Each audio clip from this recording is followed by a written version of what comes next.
साली पूरी घरवाली। लालच किस हद तक आदमी पर हावी होता है, आइए देखते हैं। देख राधा, तुझे घर का सारा काम आता है, ये अच्छी बात है, लेकिन हमें ये नहीं पता था कि तू पढ़ी लिखी कम है और तेरी छोटी बहन की तो सरकारी नौकरी भी लग गई है। कैसी बात कर रही है माँ जी? सारी बात करके ही तो पापा ने शादी की थी। अब जब छोटी की सरकारी नौकरी लग गई है तो आप लोग ऐसी बात कर रहे हैं। ज्यादा बकवास मत करियो। हम लोगों को पता होता कि तेरी छोटी बहन की सरकारी नौकरी लगने वाली है तो तुझसे तो कभी शादी ना करवाते अपने होनहार बेटे की। अरे तो मुझ में क्या कमी है? वैसे भी आप लोगों ने तो उस वक्त कहा था कि आप लोगों को घरेलू लड़की चाहिए।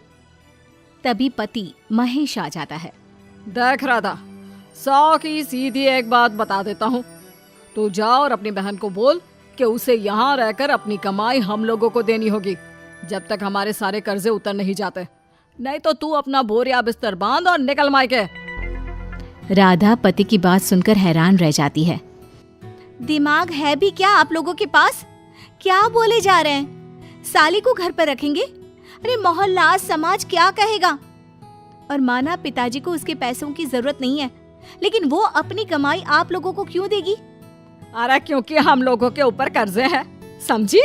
या तो तू कमा कर ला या अपनी बहन को बोल कि अपनी बहन का घर बचाना चाहती है तो यहाँ आकर रहे। सभी मिलकर राधा को घर से निकाल देते हैं। राधा भी कहाँ जाती, मायके जाकर रोने लगती है। छोटी बहन मीना कहती है, अरे क्या हो गया दीदी, कितना पैसा मांग रहे हैं? अरे अभी दे देते हैं ना, रो मत, अब तो मेरी भी नौकरी है। लेकिन राधा तो रोए ही जा रही थी। नहीं नहीं, इस बार लगता है उन लालची लोगों ने कुछ और ही डिमांड रखी है, वरना राधा इतना ना रोती। क्यों बेटी, क्या हुआ है? माँ पिताजी, इस बार जो उन लोगों ने मांगा है ना, वो सुनकर तो आप लोगों के पैरों के नीचे से जमीन खिसक जाएगी। ऐसा क्या मांगा है दीदी? तुझे मांगा है।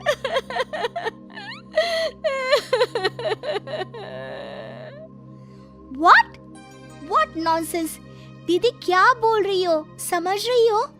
हाँ, मेरी सास ये बोलकर भेजी है कि या तो मीना अपनी सारी कमाई उन लोगों को तब तक दे जब तक उन लोगों के कर्जे खत्म नहीं हो जाते, या फिर मैं मायके में जाकर रहूं यहाँ। क्या मजाक बना रखा है? ऐसा होता है क्या कहीं? अरे शादी की है, कोई आलू टमाटर थोड़ी है कि अदला बदली कर लो। छोटी बहन शांत होती है। माँ पिता बड़ी को समझा रहे होते हैं और वो रोए ही जा रही थी। तभी छोटी बोलती है, पापा मैं दीदी के साथ जाऊंगी। क्या पागल है क्या? अरे दुनिया क्या बोलेगी? माँ वो लोग सिर्फ मेरे पैसे चाहते हैं ना। अरे वो लोग यहाँ से भी ले सकते थे छोटी, फिर वहाँ क्यों बुला रहे हैं तुझे? माँ वो कह रहे थे कि हमें पता होता कि छोटी की सरकारी नौकरी लग जाएगी तो उसी से करवा देते उनके होनहार बेटे की शादी। हाँ, और मैं जैसे उस लपड़गंजू से शादी कर लेती। लपड़गंजू?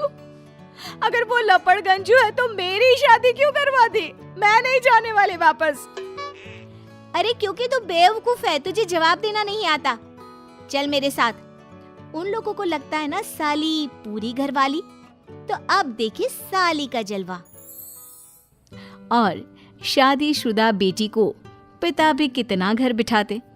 उसके ससुराल जाते हैं दोनों बेटियों के साथ। आइए आइए, ले आए अपने कमाओ बेटी, ये अच्छा किया। समझदार आदमी की पहचान यही तो होती है। मुझसे बात करिए ना, मैं रहने आ रही हूँ इस घर में, तो मेरी कुछ शर्तें रहेंगी। अरे वाह जी वाह, बहन के ससुराल में भी शर्तें? अरे और क्या, आप लोगों को मेरे पैसे चाहिए, दीदी घर का काम करेगी, इतना सब मिल रहा है। वैसे आप तो जानती हैं, बाजार में बिना शर्तों के तो एक पॉलिसी भी नहीं मिलती है। बात तो ये सही बोल रही है, सरकारी नौकरी वाली लड़कियां ऐसा नहीं मिलती। हाँ हाँ ठीक है, अच्छा बोलो छोटी बहू, क्या शर्तें हैं तुम्हारी? मैं कोई काम नहीं करूंगी। कैसी बात कर रही हो छोटी बहू, तुम नौकरी करोगी? अरे लाखों कमाओगी कि घर का काम करोगी? घर के कामों के लिए है ना ये बड़ी। दूसरी शर्त, मुझसे कोई बदतमीजी से या ऊंची आवाज में बात नहीं करेगा। अरे कैसी बात कर रही हो तुम तो ख्वाबों की रानी हो। शट अप जीजा जी, साली से मजाक करना अलग बात है, लेकिन याद रहे साली बहन होती है बीवी की, और बीवी की बहन यानी आपकी बहन। माँ ये क्या बोल रही है? बहन। अरे ना बेटा, मैं हूं ना, बात करती हूँ ना, रो मत बच्चा, रो मत। खैर, पिता दोनों बेटियों को छोड़कर चले जाते हैं।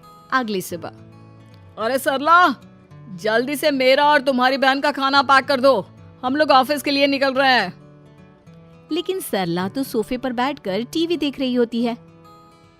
देखो जी, मेरी बहन पैसे कमा रही है तो मैं क्यों काम करूं? याद है ना मम्मी जी क्या बोलती थी कि मेरा बेटा पैसा कमा रहा है, तब सारा काम मैं करती थी। अब मेरी बहन कमा रही है तो मैं भी काम नहीं करूंगी। हाँ। अरे साली साहिबा, चलिए ना, मैं आपको दफ्तर छोड़ देता हूँ। क्या रेपुटेशन बनेगी हमारी। हाँ हाँ जीजा जी चलिए, आज आपकी ये इच्छा भी पूरी कर देते हैं। छोटी के ऑफिस में, अरे ये कौन है? तेरे जीजा जी है ना? ये कैसे तुझे छोड़ने आ गए? अरे वो अब ना मेरे पास ही रहती है। सभी एक दूसरे की तरफ देखने लग जाते हैं।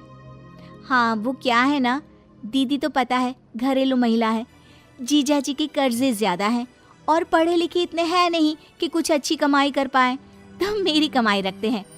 बस जैसे ही इन लोगों का कर्जा खत्म हो जाएगा मैं अपने घर चली जाऊंगी। पास खड़े जीजा जी का मुंह बन जाता है। घर आकर, छोटी, तुम ये क्या बकवास कर रही थी? ये सबको बताने की क्या जरूरत थी? अरे जीजा जी, आप खुलेआम सबको ये कहे कि साली आजकल मेरे साथ रहती है तो लोग क्या सोचेंगे, आप जानते हैं ना। अरे उससे कुछ मत बोलना बेटा, चल मेरे साथ, तुझे ना बाजार का डोसा खिलाती हूँ। चल चल चल। हाँ दीदी तैयार हो जाओ, डोसा खिला रही हैं आंटी जी। तीनों जा रही होती है कि पास मोहल्ले की कुछ औरतें वहाँ पर जमा रहती है। अरे लाजो बहन, बहू की बहन यहीं रह रही है क्या? हाँ हाँ, इसे भी रख लिया है। अब आप तो जानती ही हैं कि हम लोगों का दिल कितना बड़ा है। जी, इन लोगों का दिल उतना ही बड़ा है जितना इन लोगों का कर्जा। अब बेचारी बुढ़िया का बेटा लायक तो है नहीं और बहू की बहन की सरकारी नौकरी, तो ले आए घर अपने। इनका कर्जा अब मेरी कमाई से ही तो खत्म होगा ना। सबके सामने सास की भी बेइज्जती हो जाती है। घर आकर सास और बेटा दोनों छोटी पर बरस पड़ते हैं। बस, मैंने कहा था मुझ पर कोई नहीं चिल्लाएगा। मैं जा रही हूँ अब। अरे लेकिन, अरे जाने देना माँ, मुझे एक बात समझ में आ गई है। अगर हमें खुद पर विश्वास हो तो अपनी समस्याओं को हम खुद सुलझा सकते हैं, फिर हमें किसी की जरूरत नहीं है।